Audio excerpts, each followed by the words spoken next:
Kia ora, I'm Keri McMullan and I've done my Masters in Occupational Therapy.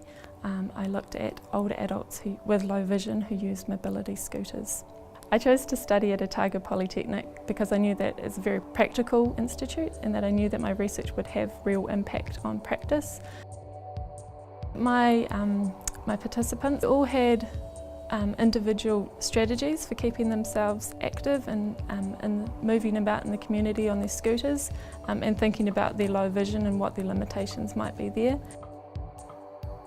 I used what we call a mixed method, and so I was not only just sitting down with them in their homes to talk about their experiences of using a mobility scooter and their experiences of living with a visual impairment, but we also went out and about in the neighbourhood. There are also lots of limitations within the environment, so lots of findings around how we could build better footpaths to accommodate all sorts of footpath users.